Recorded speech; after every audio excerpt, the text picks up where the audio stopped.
Como destruir um país? Uma aventura socialista na Venezuela, por Marcelo Suano. Tenha a postura de um verdadeiro ditador. Agora vamos dedurar dentro do partido e da administração. Tem até o, SMS delação, fecha aspas. Outra certeza estava posta na mesa.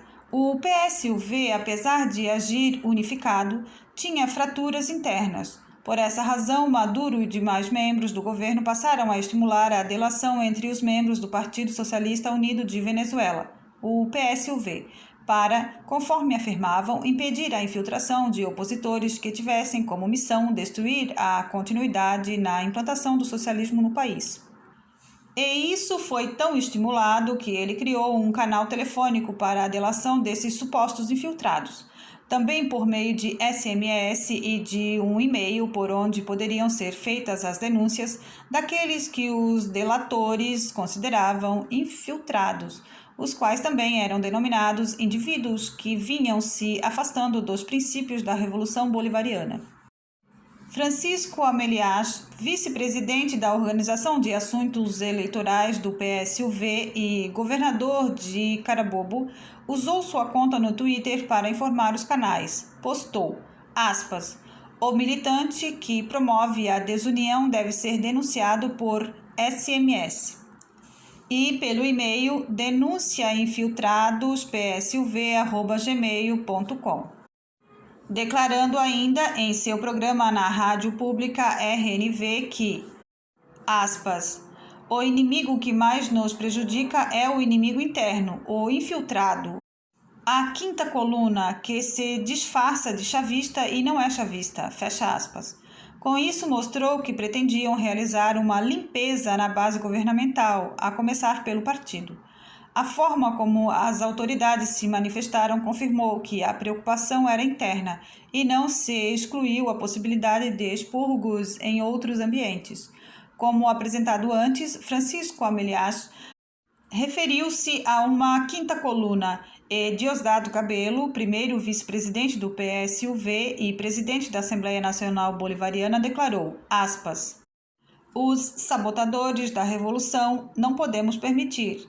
Esqualidos infiltrados nas agências estaduais como chefes e outros que temos chavistas da boca para fora, que são piores, às vezes, que os próprios esqualidos. Reforçando as declarações de várias lideranças governamentais no país de que são traidores, dissidentes e rebeldes. Apesar de a maioria dos governantes declarar que tal medida surgia da necessidade de garantir unidade em relação ao partido e se aplicava apenas aos seus membros, tal qual Nicolás Maduro afirmou ser necessário que os membros do PSUV dissessem de que lado estão. A estrutura montada certamente seria utilizada para criar o clima de delação em esferas públicas, instituições e órgãos governamentais para a denúncia de cidadãos que pudessem ser críticos ao governo. Delação contra aqueles que seriam considerados traidores da revolução, podendo ser aplicadas medidas específicas a partir das leis criadas com esse fim e justificadas pela necessidade de haver continuidade no processo de implantação do socialismo chavista. Tais medidas eram validadas para que fossem garantidas a eficácia administrativa e a defesa das alegadas conquistas do regime, ou seja, a estrutura montada certamente seria usada para a perseguição de opositores do regime que precisavam estar sob a mira do governo. O contínuo crescimento da contraposição dentro do chavismo era uma realidade. O partido percebia que isso começava a se alastrar. Contando com a adesão de grandes lideranças bolivarianas como Jorge Giordani, ex-ministro da Planificação, Héctor Navarro, ex-ministro da Educação, e Ana Elisa Osório, vice-presidente do Parlamento Latino-Americano da Venezuela, que vinham criticando o presidente abertamente, gerando reações intensas por parte do mandatário, e estiveram presentes em um seminário organizado pelo grupo denominado Maré Socialista, montado com o objetivo de observar, os problemas e desvios do Partido Socialista Unido de Venezuela, o PSUV, e apresentar, propostas do governo para superar a crise. Os militantes chavistas que desgostavam do governo Maduro começavam a ter número expressivo, a ponto de analistas e observadores internacionais considerarem que já chegava a ser maioria entre os esquerdistas. Tanto que o grupo do Maré Socialista, que se espalhava por todo o país, estava pensando em disputar as eleições legislativas no ano seguinte, em 2015, de uma forma independente do Partido Socialista Unido de Venezuela, o PSUV. Naquele momento, esses militantes de esquerda viam as ações de Nicolás como desvios da herança revolucionária bolivariana e como incapazes de resolver a crise econômica pela qual o país passava. Ademais, criticavam-no por sua recusa ao diálogo e, por isso, manifestavam o desejo de retorno do que consideravam ter sido uma democracia participativa na época de Hugo Chávez. Segundo foi divulgado na imprensa, durante o seminário ocorreu um apagão, o que foi visto pelos presentes e pelos críticos como uma sabotagem, algo que vinha unindo ainda mais esse grupo de descontentes. As reações do governante foram rígidas e de enquadramento do que considerava dissidentes, e o mecanismo criado, o Disque Denúncia, assustou a todos, pois sua estrutura poderia ser usada tanto para a delação de militantes, algo por si já reprovável, como para a perseguição política geral de qualquer pessoa. Gestos como esse desgostavam personalidades, militantes e cidadãos em todos os segmentos, também dentro das Forças Armadas, que desejavam a volta de uma liderança militar à presidência da República Venezuelana. Diosdado Gabello, por exemplo, se apresentava como um dos principais concorrentes de Maduro desde que este se tornara o herdeiro de Chávez. Ele acreditava que seria o escolhido do ex-presidente, que o preteriu porque supostamente seguiu a orientação cubana. Chegou-se mesmo a cogitar que, diante do quadro, as eleições legislativas de 2015 poderiam ser antecipadas para o primeiro semestre, em vez de ocorrer no final do ano, com o objetivo de permitir que o PSUV, cuja liderança de Maduro foi preservada nas eleições internas ocorridas em 2014, preservasse a maioria na Casa Legislativa e garantisse, assim, uma relativa força ao mandatário, algo que poderia lhe trazer esperanças de não perder o cargo presidencial do país, possibilidade que vinha crescendo cada vez mais. Uma nova pesquisa de opinião realizada pela empresa Data Analysis entre 4 e 20 de novembro, com 1.293 pessoas, foi divulgada para a mídia falando da aprovação que detinha o presidente Nicolás Maduro diante do povo venezuelano. O resultado apontava uma queda de 5,7 pontos percentuais, colocando o índice de aprovação presidencial numa taxa de apenas 24,5%. O resultado deixou o mandatário em estado de alerta, uma vez que havia pesquisas realizadas pelos próprios governantes que acusavam a aprovação alta, acima de 60% em alguns segmentos, mas que foram divulgadas como representativas da sociedade como um todo, o que não era verdade. Os dados mostravam que o país estava descontente com a condução governamental e não se descartava a possibilidade de afastamento de Nicolás Maduro. Pelos índices de 85,7% dos entrevistados consideravam que a situação da Venezuela era negativa, com acréscimo de 4,1% em relação a essa percepção. Nos extremos da avaliação, a discrepância era muito grande, pois 37,9% qualificavam a gestão do presidente como muito ruim e apenas 1,9% como muito boa. Ou seja, a distância entre um e outro era de quase 20 vezes, de forma que a situação era mais do que preocupante, pois a pesquisa, que tinha 95% de confiança e 2,66% de margem de erro, apresentou ainda que 71,1% dos entrevistados acreditavam na possibilidade de afastamento do presidente de seu cargo no referendo revogatório que poderia ser realizado em 2016. Destacava-se ainda o crescimento contínuo dessa tendência, com 3 pontos acima em relação à consulta anterior, realizada em setembro. Embora houvesse uma chance para a oposição, esta, por sua vez, ainda se encontrava desarticulada.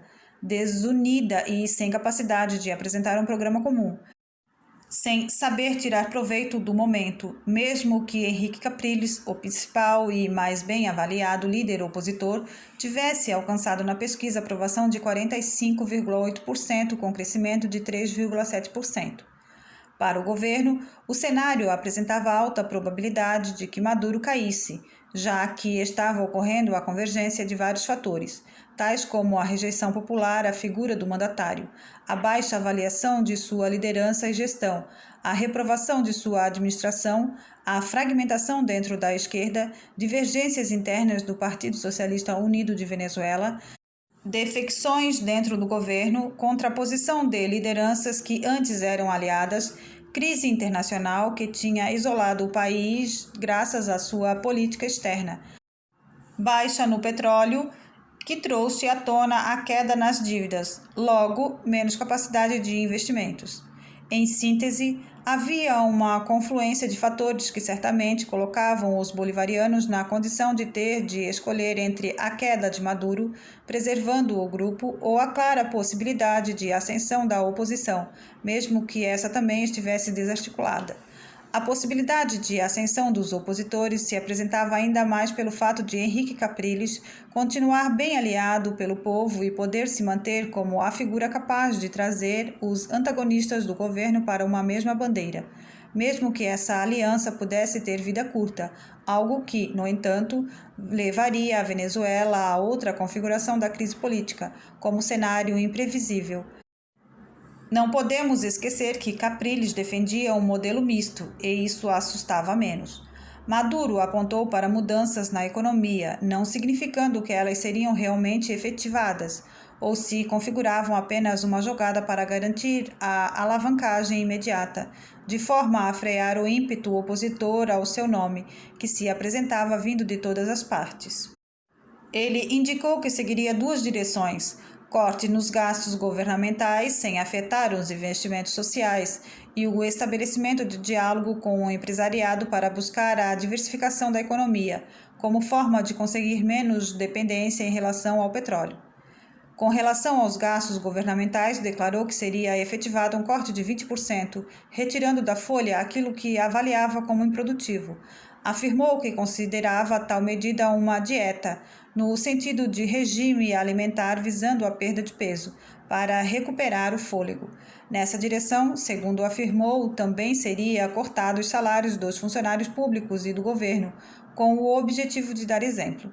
Para um projeto geral da economia, anunciou 9 ações durante uma conferência econômica de paz, realizada no Palácio de Miraflores, quando também conversou com os empresários acerca da necessidade de que a economia ficasse livre da dependência em relação ao petróleo, cuja importância para o governo representava aproximadamente 96% do que arrecadava. As ações seriam: 1. Criação da sede nacional da economia produtiva para a exportação. À frente da instituição estará a ministra Isabel. Regulamentará especificamente o processo de produção para a exportação, que inclui a resolução de procedimentos, acesso a mercados e financiamento. 2. A Venezuela proporá a Aliança Bolivariana para os Povos da Nossa América, ALBA, e articulação da Zona Econômica ALBA, Petrocaribe, Mercosul. 3. O governo da Venezuela também proporá a criação de lojas da ALBA, a fim de oferecer produtos venezuelanos. 4. Ordenou aos ministros, vice-presidentes e gerentes de empresas públicas a colocar na primeira linha de sua agenda de 2015 a tarefa produtiva de exportação para conquistar mercado. 5. Cortar 20% nas despesas de luxo do país.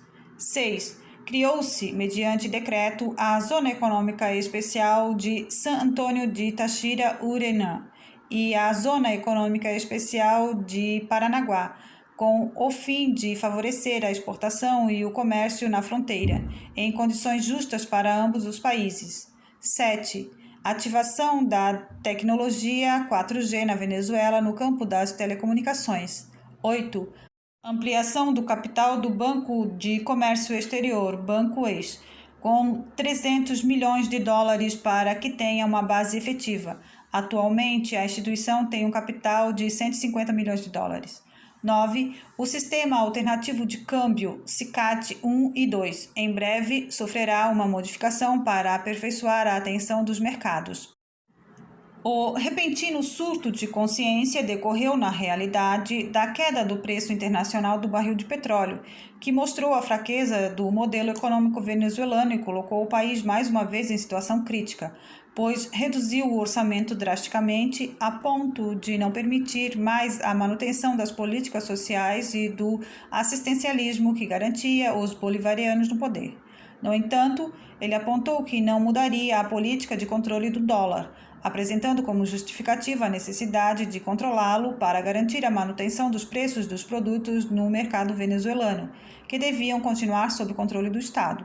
Para ele, isso era essencial porque não se tratava de regular a economia com medidas liberalizantes e capitalistas, mas de mudar uma saída para a crise por meio da diversificação dos setores econômicos, tal qual afirmou, sem, contudo, abandonar o projeto socialista. Como se pode ver, é um malabarismo diante de ações incoerentes. A adoção dessas medidas foi a forma de sobreviver às críticas que vinha recebendo para tentar evitar o seu afastamento, cada vez mais presente no horizonte. De acordo com aquela última pesquisa realizada, aproximadamente 70% da população afirmaram que votaria pela sua saída em um referendo revogatório de mandato.